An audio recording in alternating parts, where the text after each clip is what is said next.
Halo sahabat pegawai kantoran semuanya, selamat datang kembali di channel ini. Pernah nggak sih kalian pusing tujuh keliling mikirin kenapa sebuah masalah terus-terusan muncul? Padahal rasanya udah dicoba berbagai cara buat menyelesaikannya. Atau mungkin kalian lagi mengerjakan proyek besar dan tiba-tiba ada kendala yang nggak terduga? Nah, hari ini kita akan bahas sebuah alat super ampuh yang bisa membantu kita mengurai benang kusut itu. Namanya adalah diagram fishbone atau diagram tulang ikan. Kedengarannya unik, ya? Tenang, ini bukan pelajaran biologi kok. Diagram ini disebut tulang ikan karena bentuknya memang mirip kerangka ikan. Ada bagian kepala yang mewakili masalah utama, dan tulang-tulang yang bercabang untuk mengidentifikasi berbagai kemungkinan penyebabnya. Simple tapi sangat powerful. Alat ini pertama kali diperkenalkan oleh seorang ahli kualitas dari Jepang bernama Profesor Kaoru Ishikawa pada tahun 1960-an. Makanya, diagram ini juga sering disebut diagram Ishikawa. Tujuannya adalah untuk membantu tim atau individu berpikir secara sistematis. Tidak ada lagi asumsi atau tebak-tebakan. Kita diajak untuk menggali lebih dalam, sampai ke akar masalahnya. Jadi, gimana cara pakainya? Gampang banget. Pertama, kita tentukan dulu kepala ikannya. Ini adalah pernyataan masalah yang mau kita pecahkan. Misalnya, penjualan produk ke-10 menurun drastis. Pernyataan ini harus spesifik dan jelas. Setelah kepala ikannya jadi, kita mulai gambar tulang-tulang utamanya. Biasanya, dalam dunia industri atau bisnis, ada kategori standar yang sering dipakai. Yang paling terkenal adalah metode 6M, manpower, method, machine, material, measurement, dan mother nature. Tapi jangan kaku ya, kategori ini bisa disesuaikan dengan kebutuhan kita. Bisa pakai 4S untuk industri jasa yaitu surroundings, suppliers, systems, skills atau kategori apapun yang relevan.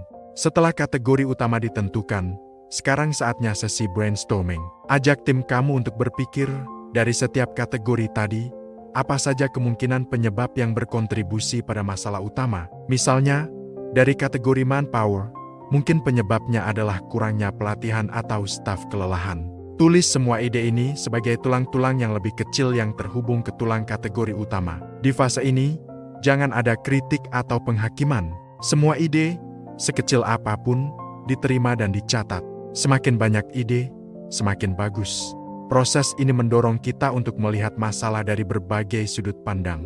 Setelah semua kemungkinan penyebab terkumpul, kita bisa mulai menganalisisnya lebih dalam. Mana nih penyebab yang paling mungkin atau paling besar dampaknya? Kita bisa melakukan diskusi, voting, atau bahkan mengumpulkan data untuk memvalidasi setiap dugaan. Dari sinilah kita bisa menemukan akar masalah yang sebenarnya, bukan hanya gejala di permukaan. Misalnya, setelah dianalisis, ternyata kurangnya pelatihan menjadi penyebab utama yang memicu berbagai masalah lain. Maka, solusi yang kita rancang akan jauh lebih efektif karena langsung menyasar ke sumbernya, yaitu dengan mengadakan program pelatihan yang komprehensif. Inilah kekuatan diagram fishbone, mengubah masalah yang kompleks menjadi peta visual yang mudah dipahami dan ditindaklanjuti.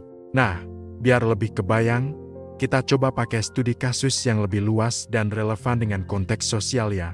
Kita akan menganalisis sebuah peristiwa mengapa terjadi demonstrasi besar-besaran oleh rakyat Indonesia pada bulan September tahun 2025. Ini akan menjadi kepala ikan kita, masalah utama yang ingin kita bedah. Tentu ini hanya contoh untuk latihan berpikir kritis ya. Oke, mari kita gambar kerangka ikannya. Karena ini masalah sosial politik, kita tidak akan memakai kategori 6M yang kaku. Kita akan buat kategori yang lebih relevan. Misalnya, kebijakan pemerintah, kondisi ekonomi, faktor sosial, dan pengaruh media dan informasi. 4 kategori ini akan menjadi tulang utama dari diagram kita. Sekarang, kita mulai brainstorming untuk setiap kategori. Pertama, kategori kebijakan pemerintah. Apa saja kebijakan yang mungkin memicu ketidakpuasan? Mungkin ada pemberlakuan undang-undang baru yang kontroversial, misalnya terkait ketenaga kerjaan atau sumber daya alam. Atau bisa juga karena persepsi publik terhadap penegakan hukum yang tidak adil. Penyebab lainnya mungkin kurangnya transparansi dalam pengambilan keputusan penting. Semua ini kita catat sebagai tulang-tulang kecil di bawah kategori kebijakan. Lanjut ke kategori kedua, kondisi ekonomi. Ini sering jadi pemicu utama gejolak sosial. Apa saja kemungkinan penyebabnya? Bisa jadi karena kenaikan harga kebutuhan pokok yang signifikan, yang langsung dirasakan oleh semua lapisan masyarakat. Mungkin juga ada tingkat pengangguran yang meningkat tajam, terutama di kalangan anak muda, atau ketimpangan ekonomi yang semakin melebar antara si kaya dan si miskin. Faktor-faktor ini menciptakan tekanan ekonomi yang berat bagi banyak orang. Selanjutnya, kategori ketiga, faktor sosial. Apa yang terjadi di tengah masyarakat? Mungkin ada penurunan kepercayaan publik terhadap institusi negara, atau polarisasi masyarakat yang semakin tajam akibat perbedaan pandangan politik atau ideologi yang sudah terbangun sejak lama. Bisa juga ada perasaan ketidakadilan sosial yang meluas, di mana kelompok tertentu merasa terpinggirkan atau hak-haknya tidak dipenuhi.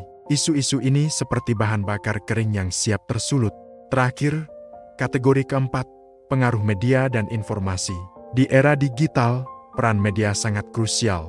Mungkin salah satu penyebabnya adalah penyebaran informasi yang provokatif atau hoaks secara masif di media sosial. Kecepatan penyebaran berita bohong bisa memperkeruh suasana. Selain itu, mungkin ada framing media mainstream yang dianggap tidak berimbang, di mana media hanya menyorot satu sisi cerita dan mengabaikan sisi lainnya. Hal ini bisa membangun narasi tertentu yang memicu kemarahan publik.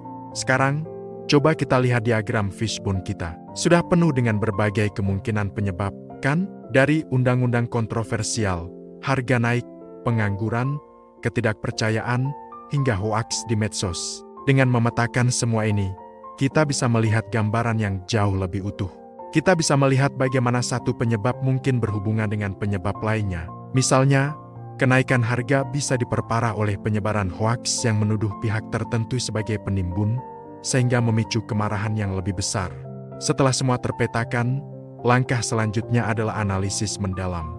Mana dari semua ini yang menjadi pemicu utama trigger dan mana yang merupakan akar masalah yang sudah lama ada. Mungkin, undang-undang baru adalah pemicu utamanya, tapi akar masalahnya adalah ketidakpercayaan publik dan ketimpangan ekonomi yang sudah menumpuk bertahun-tahun. Dengan pemahaman seperti ini, solusi yang ditawarkan tidak bisa hanya sekadar menunda atau merevisi satu undang-undang.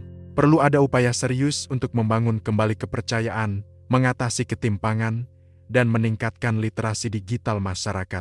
Jadi, seperti itulah cara kerja diagram fishbone. Alat ini sangat fleksibel dan bisa diterapkan di hampir semua bidang, mulai dari menyelesaikan masalah di pabrik, meningkatkan layanan pelanggan di kafe, menganalisis kegagalan sebuah kampanye marketing, hingga memahami isu sosial yang kompleks seperti contoh kita barusan.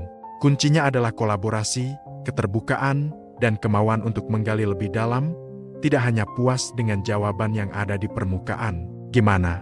Menarik kan? Dengan alat sederhana ini, kita bisa menjadi problem solver yang lebih baik, lebih terstruktur, dan lebih efektif. Lain kali kalau kalian menghadapi masalah yang rumit, coba diambil kertas dan pulpen, lalu gambar diagram tulang ikan versi kalian sendiri. Kalian mungkin akan terkejut dengan apa yang akan kalian temukan. Terima kasih banyak sudah menonton video ini sampai habis. Semoga bermanfaat dan bisa memberikan kalian perspektif baru dalam memecahkan masalah. Jangan lupa untuk like, komen, dan share video ini ke teman-teman kalian ya. Dan yang paling penting, subscribe channel ini agar tidak ketinggalan konten-konten menarik lainnya. Sampai jumpa di video berikutnya.